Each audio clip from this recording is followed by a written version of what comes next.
a deputada Bia Kicis para que possa fazer as perguntas ao senhor. Muito obrigada, presidente Felipe Barros. Primeiramente, quero cumprimentá-lo por essa iniciativa que precisa ser louvada, de trazer aqui a esta comissão o Mike Mendes para expor fatos tão graves, sobre os quais a gente só tem ouvido o silêncio da mídia. Mas eu acho que isso pode começar a mudar a partir de agora.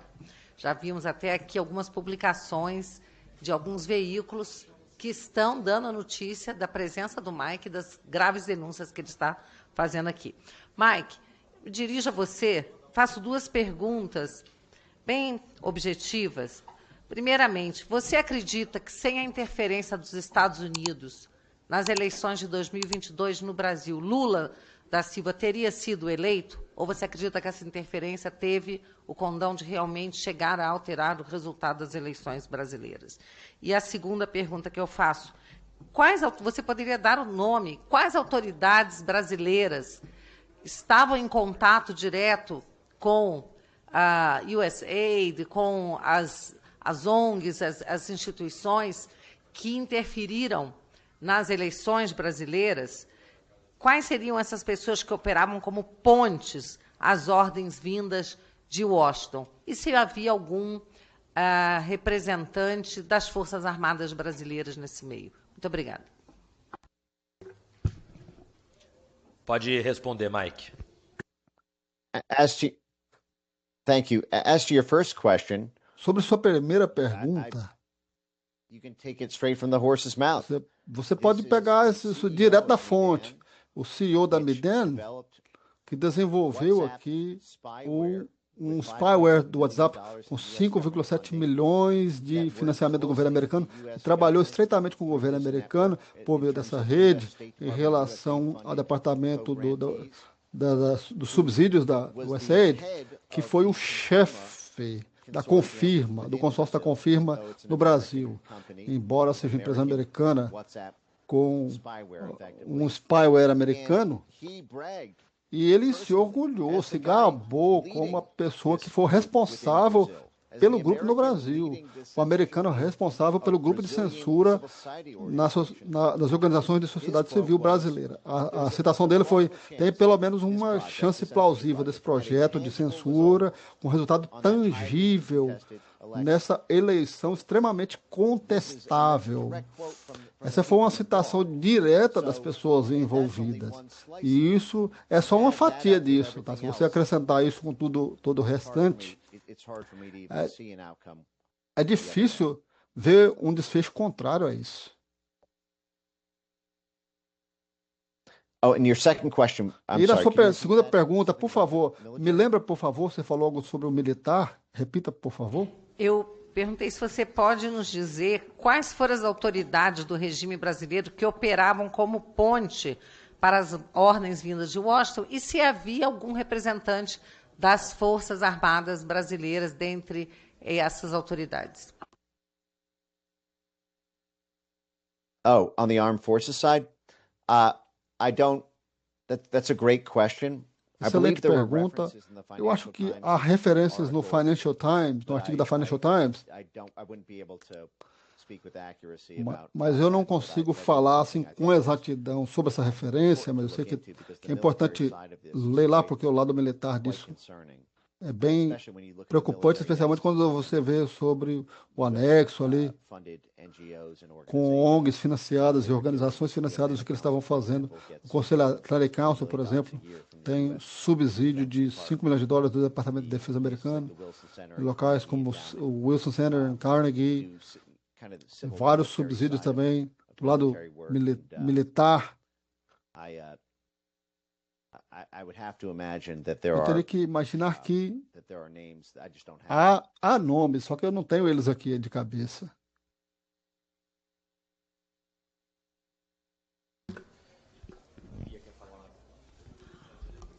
Obrigada. Então, Michael, eu vou passar aqui, deixar que os colegas possam fazer as suas perguntas, mas te agradeço pela sua coragem. Você é muito... toda esse seu estudo, essa denúncia, é muito importante para o futuro do Brasil. Afinal de contas, hoje é crime no Brasil questionar o sistema eleitoral. E isso que você traz é uma verdadeira bomba que a gente espera que surta efeitos reais para as nossas próximas eleições no Brasil. Muito obrigada. Marcel. Com a palavra agora o deputado Marcel Van Hatten. Bom, começamos essa audiência com um bom dia, já estamos em boa tarde. Eu quero agradecer, senhor presidente, pela disposição do convidado Mike Bentz para estar conosco na Comissão de Relações Exteriores e Defesa Nacional do Parlamento Brasileiro. É a primeira vez que, de forma oficial, essas denúncias que Mike Bentz já tem feito há mais tempo é registrada numa instituição brasileira, e nesse caso o Parlamento, que é quem, em último caso, é o grande representante da soberania popular por meio do voto, e, portanto, nós aqui só podemos ter uma conclusão, Mike Bentz, do que foi dito em mais de 2 horas de depoimento perante essa comissão. Quem deu o golpe foi o PT. Quem deu o golpe foi o STF, com a ajuda do governo Biden. E essa conclusão ela é muito clara quando se montam as peças desse quebra-cabeça. Porque Luiz Roberto Barroso disse, em ato falho, talvez não tanto, num evento da UNE, nós derrotamos o bolsonarismo, no dia 12 de julho de 2023, empolgado num evento de esquerda, num evento de militância comunista estudantil. Barroso, repito as palavras dele, que depois desmentiu em nota ao Economist, nós derrotamos o bolsonarismo. E isso aconteceu em julho de 2023, perto de 2 anos depois, o Barroso disse que pediu apoio dos Estados Unidos para evitar, bota entre aspas, porque isso aqui é a Carta Capital, mas até preferi mostrar da Carta Capital porque é um órgão de esquerda, de imprensa, um golpe de Estado no Brasil. Ou seja, toda essa narrativa de golpe já estava prevista antes da eleição, porque Barroso assume que, com a ajuda dos Estados Unidos, evitou um suposto golpe de Estado no Brasil, referindo-se assim à ajuda dos Estados Unidos, que agora está revelada aqui com dados, com fatos, com relatórios, com tudo que o Mike Bentz traz para nós na manhã de hoje. Quero ainda ressaltar que nós tivemos 2 órgãos relevantes de imprensa brasileira agora nesta manhã, e talvez houve mais, mas foi os 2 que chegaram ao meu conhecimento, Metrópolis e CNN, que deram matérias a respeito desta audiência que acontece neste momento. Metrópolis deu, ex-secretário de Trump acusa CIA de interferir nas eleições do Brasil. E a CNN Brasil deu censura nos Estados Unidos, em aspas, censura nos Estados Unidos parece passar pelo Brasil, diz esse secretário de Donald Trump. A revista Veja também. Revista Veja, acrescenta aqui, o presidente dessa comissão também deu, e certamente outros órgãos darão. Agora, Mike, é importante dizer que sim, além da interferência no processo eleitoral, sobre o qual, aliás, nós não podemos falar aqui no Brasil, sob pena de sermos eventualmente censurados, de urna eletrônica, então, nem se fala, pode dar cadeia aqui no Brasil nos tempos de hoje. Pode não, dá. E por quê? É por causa da urna eletrônica em si, por causa do aparelhinho? É por causa do sistema de votação? Não, é porque eles têm, obviamente, o que esconder. Porque quando a pessoa não quer que fale sobre alguma coisa, e quando essa alguma coisa está cercada de dúvidas, é obrigação de quem não pode falar, ou de quem é ameaçado, no caso de dizer alguma coisa, até mesmo a prisão, É obrigação de desconfiar. E aqui é importante lembrar que alguns dos órgãos que fazem até supostas checagens sobre falas nossas, sobre manifestações nossas, entrevistas nossas, posts nossos, foram financiados pelo governo Biden. A Abrage foi mencionada aqui. A Abrage, Associação Brasileira de Jornalismo Investigativo, que nunca fala contra a censura.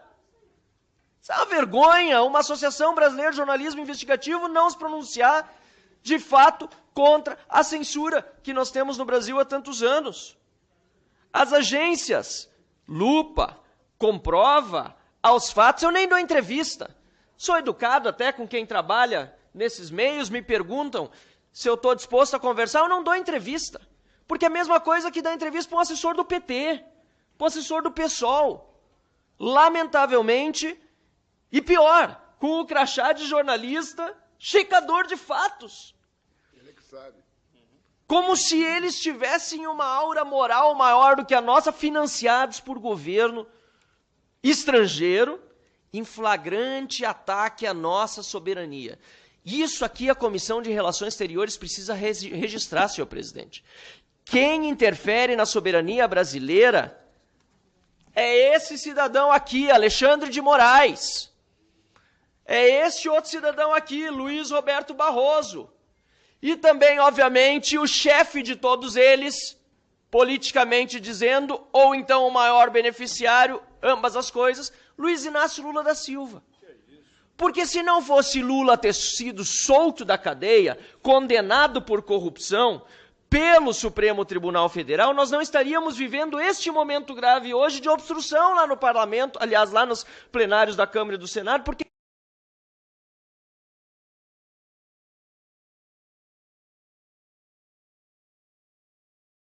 indignação das pessoas que levou, inclusive, ao fatídico e repudiável 8 de janeiro, foi com todo um processo eleitoral absolutamente desequilibrado, que colocou um ladrão de volta nas urnas e que acabou levando Lula a assumir a presidência da República ilegitimamente. E isso está comprovado porque quem deu o golpe foi o PT, foi Lula, foi o STF, foi o TSE.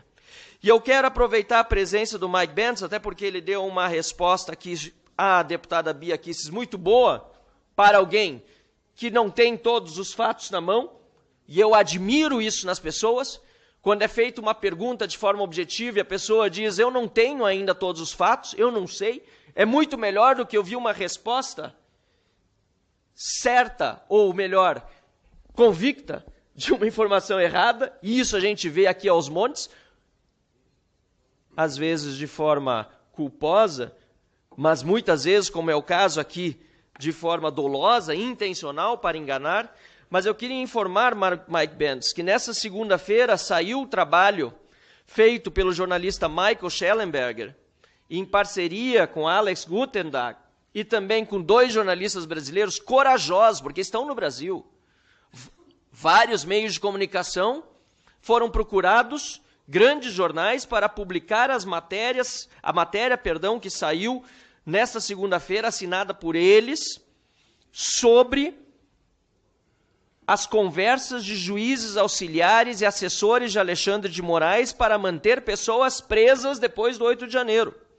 Mike, essa informação talvez você não tenha no detalhe, é um documento extenso, são 38 páginas de matéria jornalística, mas em determinado momento, este material, que não foi publicado por grandes jornais por medo de retaliação de Alexandre de Moraes, e agora nós vemos que muitos desses grandes jornais, que são parte desse consórcio formado por esses checadores de fato, no fundo também têm responsabilidade ou até cumplicidade na situação que nós chegamos, porque esses checadores de fato têm com o Estadão, com Folha, com Globo, todos eles têm convênio, estão consorciados. Tanto é que esses grandes meios publicam as mentiras que escrevem sobre nós. Eles não quiseram publicar por medo de Alexandre de Moraes o seguinte, Mike, que conversas entre auxiliares e assessores do Alexandre de Moraes dão a certeza de que pessoas foram mantidas presas ilegalmente por meses por causa da opinião política. A Procuradoria-Geral da República tinha pedido, por exemplo, mais de um mês depois da soltura, segundo as conversas aqui de 7 de março de 2023, ou seja, aliás, eu me refiro a uma conversa anterior, de fevereiro de 2023, pedido a soltura de 20 pessoas e a chefe de gabinete de Alexandre de Moraes diz para Eduardo Talhaferro, assessor do TSE, o seguinte, não vou dizer literalmente que eu não estou com a... Deixa eu ver se eu acho a matéria literal, porque fica até melhor. Ela diz o seguinte, ela diz que essas 20 pessoas estão esperando para ser soltas, a pedido da Procuradoria-Geral da República, mas antes disso, o ministro Alexandre de Moraes pediu para dar uma olhada nas redes delas, para ver se não há nada que possa mantê-las presas. Ou seja, discurso político utilizado para manter as pessoas no cárcere. Pessoas que foram presas no 8 ou no 9 de janeiro, que foram mantidas presas, Mike, em virtude de posts de 2018. De 2018, antes mesmo de Bolsonaro ter assumido a presidência da República.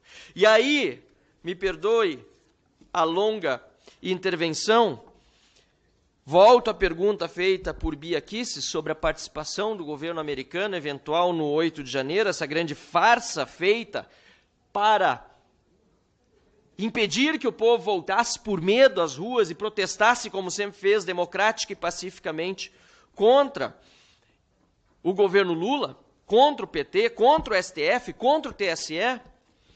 Em determinado momento, diz essa matéria jornalística, que esse ex-funcionário do TSE, Talhaferro, teria pedido à chefe de gabinete do Alexandre de Moraes autorização para buscar provas de posts de pessoas que estavam presas por opinião política junto com parceiros, entre aspas. Parceiros. Por quê, presidente Mário Frias? Porque eles já não tinham mais os bancos de dados com os posts, tinha sido apagado, porque depois de determinado tempo a investigação apaga se não é mais necessário, mas eles precisavam manter algumas pessoas presas por opinião política e pediram autorização para que parceiros pudessem ajudar, e depois Alexandre de Moraes deu. E quem eram esses parceiros? Eu vou ler a matéria. De acordo com esse funcionário do TSE, os chamados parceiros infiltrados nos grupos de mensagens incluíam agências de verificação de fatos, como a agência Lupa, e instituições acadêmicas, como a FGV e a UFRJ. Esses parceiros não se limitavam a enviar relatórios ou dicas ao TSE.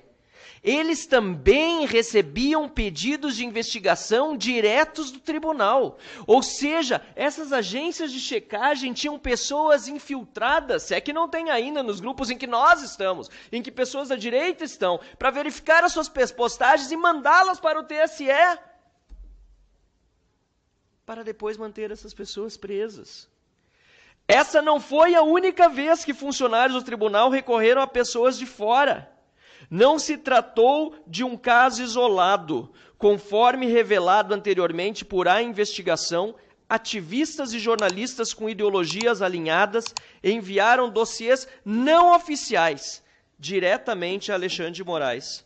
Alguns deles foram posteriormente utilizados para justificar ordens de censura e de detenção. Então aqui eu quero ao Mike Bentz dizer a ele que, em primeiro lugar, nós agradecemos como brasileiros pelo que nós estamos ouvindo aqui e pelo que estamos publicando pela Câmara dos Deputados e também pelos meios de comunicação. E peço a coragem de todos os meios, mesmo os que foram colaboracionistas durante esse período, que larguem este desgoverno de mão, parem de serem servis ao Supremo Tribunal Federal e ao TSE e defendam o que a imprensa tem que defender, liberdade de imprensa, de expressão contra qualquer tipo de censura, direitos humanos. E eu queria perguntar por isso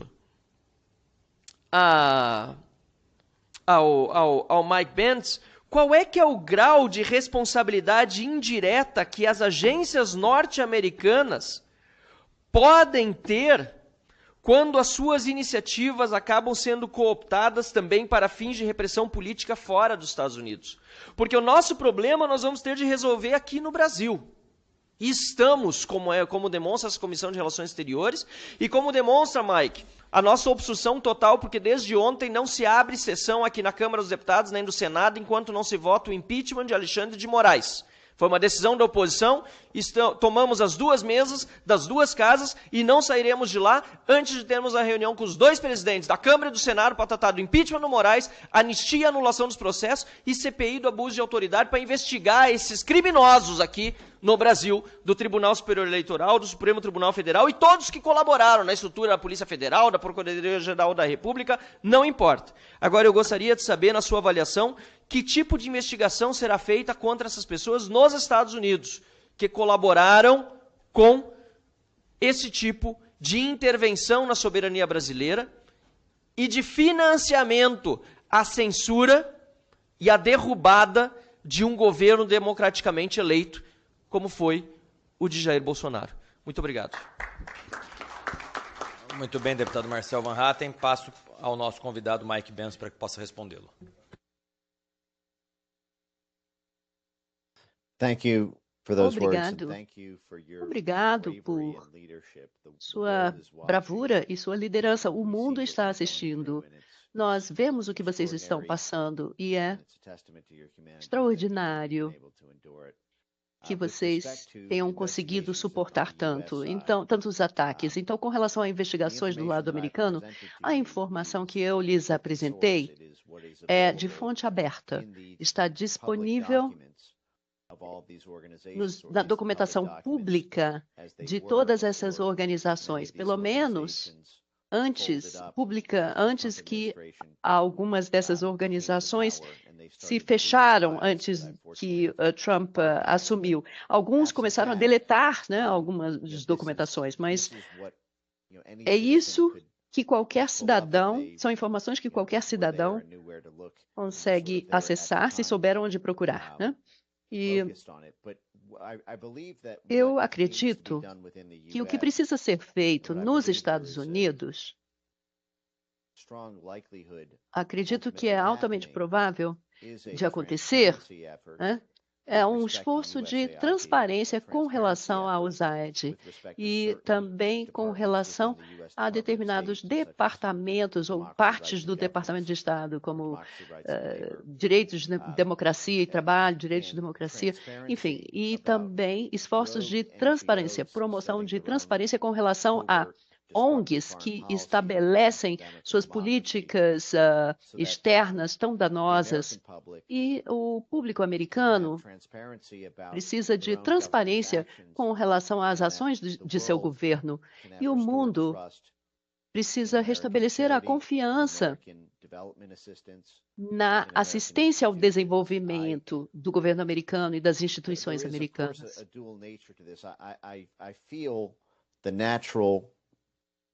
Uma natureza dupla. It's a strange feeling to É um testify sentimento before estranho foreign bodies testificar entre órgãos estrangeiros em poderes legislativos sobre os pecados do meu próprio país. Mas eu faço em parte porque eu vejo que as coisas têm mudado. Estamos em um período de enorme reforma. As instituições americanas que são muito boas por muito tempo, mas aí ficaram muito ruins rapidamente. Estamos nesse processo de tentar restaurar a confiabilidade em todo mundo. A USAID agora foi fechada formalmente. As pessoas foram despedidas. Suas funções legais, muito melhor do que muito antes do Departamento de Estado, muitas das ONGs nessa rede foram afetadas drasticamente por cortes do governo americano, e uma das peças que falta é a transparência com respeito aos arquivos, e-mails, registros, as avaliações das ONGs submetidas por Estado de governo, a coordenação entre o Estado e as serviços de inteligência, entre as ONGs, entre a USAID e as ONGs. Há um histórico forense de que precisa ser aberto por conta de deixar público para deixar de ser secreto. Eu creio que essa administração, esse governo quer trazer essa transparência. Eu sei que leva tempo, porque há muita coisa ali, mas eu também creio que é um exercício muito importante para os legisladores americanos compreenderem o que essas instituições estão fazendo aos países estrangeiros, para que o governo americano possa tomar as medidas para restaurar a confiabilidade e fazer as coisas corretamente.